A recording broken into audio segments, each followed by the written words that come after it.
Nicole Gibaud. Une chronique judiciaire. Madame la juge. On s'objecte ou on s'objecte pas? C'est ça, le droit criminel. La rencontre, Gibaud-Strisac. Nicole, bonjour. Bonjour, Benoît. Je te demanderai pas ce que tu penses de cette stratégie syndicale d'arriver avec des pantalons de clown comme ça quand tu demandes le respect de la population. OK, je ne demanderai pas. Non, je trouve ça...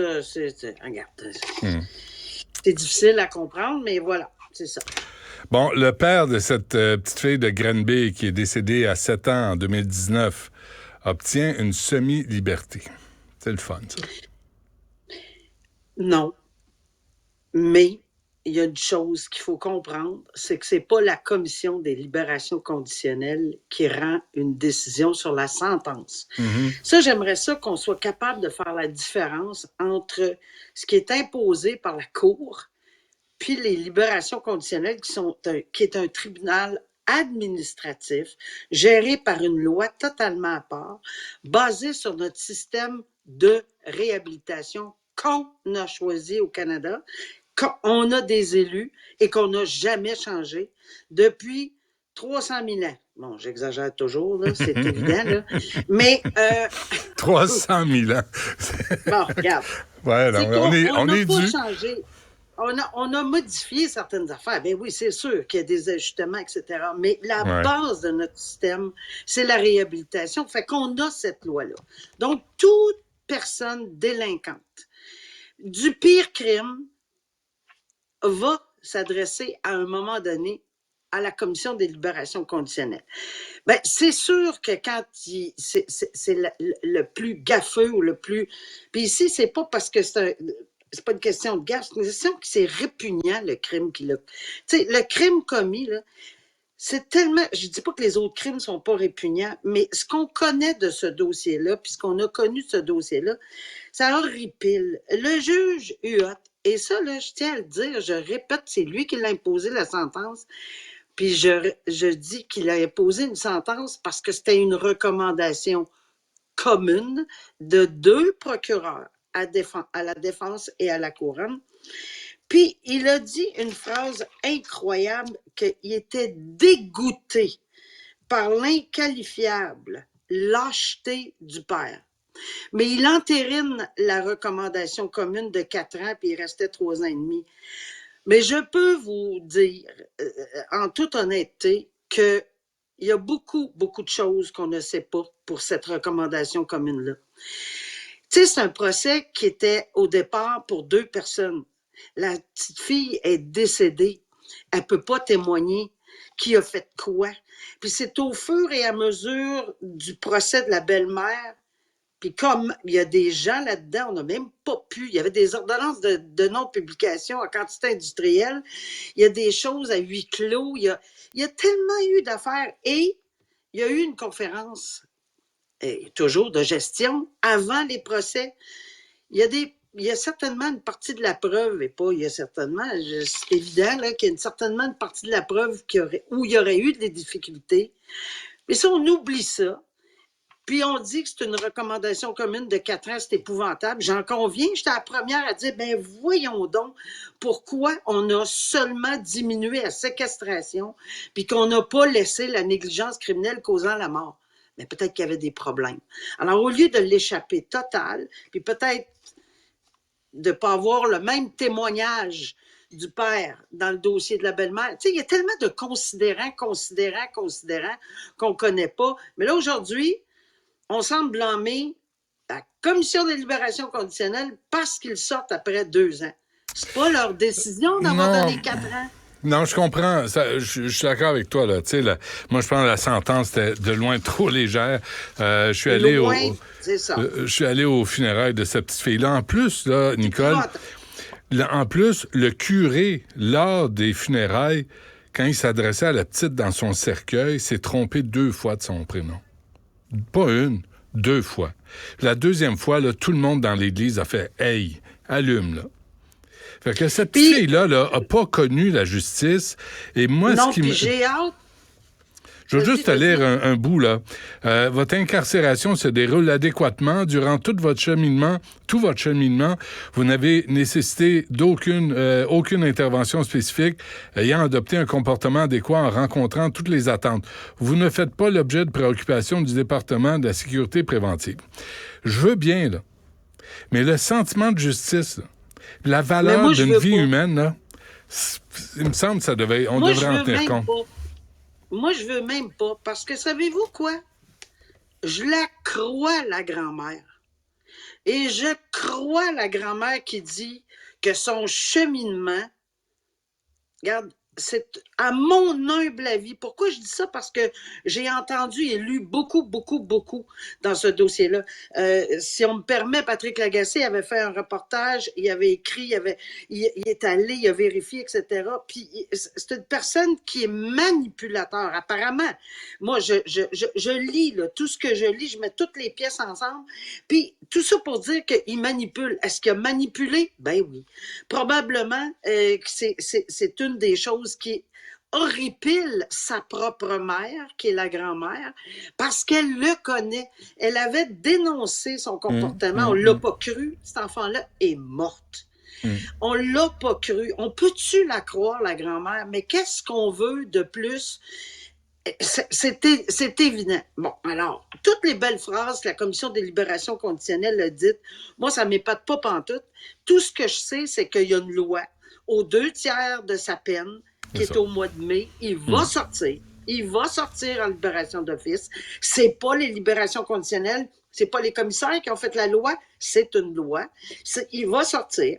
Et il va sortir d'habitude, le 3/4, là, c'est bien rare qu'il n'y a pas de délinquants qui font ça, ou presque. Oui, mais tu sais quoi l'autre différence, Nicole? L'autre différence, là, et je viens d'allumer en t'écoutant, c'est que Guy Turcotte, là, on l'a identifié. Il a tué ses 2 enfants. Lui, là, on ne l'a pas identifié. Puis on ne l'identifiera jamais pour préserver. Non. Alors, c'est ça qui est scandaleux. C'est que ce type-là, là, s'en sort, il y a ses proches qui est au courant. À part ça, là, il peut se présenter dans n'importe où au Québec. On ne saura jamais ce qu'il a fait dans la vie.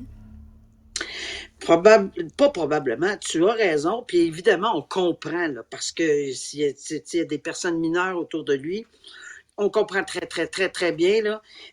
Mais, tu sais, peut-être le petit mini-réconfort qu'on peut avoir pour avoir entendu beaucoup d'experts en matière de réhabilitation carcérale, ben, c'est peut-être mieux de l'envoyer avec un pont 6 mois avant, parce qu'il va être libéré, on ne peut pas s'en sortir de ça, il va être libéré. Alors, peut-être qu'on est mieux de faire un petit pont, puis de l'encadrer. Il ne peut pas avoir des... Écoute, là, il ne peut pas rencontrer des femmes, il ne peut pas avoir d'amis, il ne peut pas faire ci, il ne peut pas faire ça. Il faut qu'il demande la permission, il faut qu'il lève le petit doigt. Puis tant mieux, parce qu'il sera apparemment un dépendant affectif, puis ça, c'est une des raisons. Tu sais... Est-ce que je peux ajouter un truc, moi, Nicole? Est-ce que je peux lancer une idée comme ça? Je suis là pour aider. Tu le sais que je suis là pour aider. Vasectomie, peut-être? S'assurer qu'il n'y en ait plus d'autres petits pits comme ça de sa crise de vie. Vasectomie. J'espère. Double vasectomie, juste pour être sûr. Non, écoute, je le souhaite également, parce que j'entendais des commentaires, il va s'en faire d'autres, ça n'a pas de bon sens. Alors, ça, c'est clair. Parce que, je reviens, on peut survenir, le juge a dit qu'il était dégoûté de l'inqualifiable lâcheté. Alors, il peut-tu avoir cheminé? Oui. Est-ce qu'il peut avoir cheminé assez pour en avoir d'autres? D'après moi, là, regarde, ça va être longtemps. Puis, l'ordonnance je pense qu'aux États-Unis, ça existe. On peut exiger chimiquement que les gens deviennent, qu'ils ne puissent plus procréer. On ne l'a pas au Canada. Puis, je ne suis pas certaine de ce que j'affirme, mais il me semble que je l'ai déjà lu aux États-Unis. Mais tout ça pour dire que c'est désolant. Je comprends la famille, je comprends... Puis, je sais qu'il y a une poursuite civile parce que tout le monde l'a échappé dans ce dossier-là. On sent, depuis le début que je dis que... Il y a eu une commission par la suite, la commission Laurent. Tu sais, on a payé pour une commission Laurent, puis regarde ce que ça donne. Le type sort après 2 ans. Ah, c'est sacré, moi. tout ça pour ça, là. C'est pas à cause de la commission Laurent. Non. Pas faire la boule. Non, l'inverse. La commission Laurent a été créée à la suite de ce crime-là. Tellement ça a ébranlé tout le Québec. Tellement tout le Québec voulait des changements dans la sécurité qu'on offre aux enfants. Mais est-ce qu'on les a tous faits, ces changements-là? Je pense que Maître Assouline va être en mesure, à un moment donné, de répondre à toutes ces questions-là. Je l'ai tantôt à 13h. Ouais. Plus que moi, parce que je ne pense pas. Je pense qu'on a encore une fois des problèmes à protéger les enfants. Et c'est la première mission qui devrait exister en ce moment-là. C'est ça. Tellement. Alors, c'est très malheureux. 18 mois de prison à la maison. Je comprends pas. Je regrette, je comprends pas. Après avoir lu, tu sais, on va juste revenir là, sur le dossier. C'est cet homme qui... Puis, on n'y enlèvera pas les acquis, là. Moi, je suis capable, je pense, j'ose espérer qu'on va me croire là-dessus, qu'il y a des acquis, ce monsieur-là. Il s'en est occupé pendant un bout de temps. Parfait, c'est ce que le juge a dit. Mais pendant un long bout de temps, à partir de 2020, pandémie oblige, service oblige, etc., bien là, ça a été une dégringolade. Et d'après ce que j'ai cru comprendre, c'est épouvantable dans l'état dans lequel cette femme-là a été laissée, abandonnée, puis il n'a pas appelé, il n'a pas fait ci, il n'a pas fait ça. Tu sais, il était peut-être débordé par les circonstances, c'est ce que le juge dit, mais franchement, honnêtement, là, 18 mois en communauté, pour ça, puis il s'est insurgé parce que la Couronne a demandé 10 ans. Non, moi, je ne suis pas insurgé du tout de la demande de la Couronne, mais pas du tout. Puis il y a une marge, à mon avis, entre 10 ans et 18 mois à la maison. On va me reprocher, vous n'étiez pas là, madame.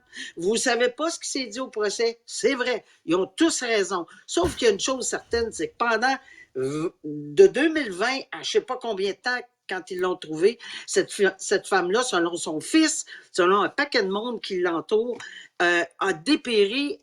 C'est épouvantable, les plaies de lit. Où était l'aide? Pourquoi pas appeler? Ouais. Pourquoi pas aller la porter à l'hôpital dès les premiers... Je ne sais pas ce qui s'est dit au procès, mais ça m'horripile de voir que 18 mois en communauté, pour une femme qui a tellement été laissé dans un état pendant pas tout le temps. Il s'en est occupé longtemps. Je le répète, je l'ai vu, je le comprends. Mais regarde, c'est décourageant de voir cette situation-là. J'espère qu'il y a d'autres personnes qui n'auront pas les mêmes idées. Appelez donc tout de suite quand vous avez besoin d'aide. Il y a assez de numéros de téléphone, il y a assez de personnes. Il y a le 911, le 811, il y en a bien des numéros. Surtout des personnes vulnérables à ce point-là. Il me semble, t'appelles au CLSC, t'appelles quelqu'un. Ouais. Mais encore faut-il qu'il y ait des réponses. Je suis pas au courant. Ça, je suis d'accord. Ça, je suis d'accord avec toi. Très d'accord. Il aurait dû demander de l'aide pour une personne aussi vulnérable. Nicole, merci. Écoute, on se reparle demain. À demain.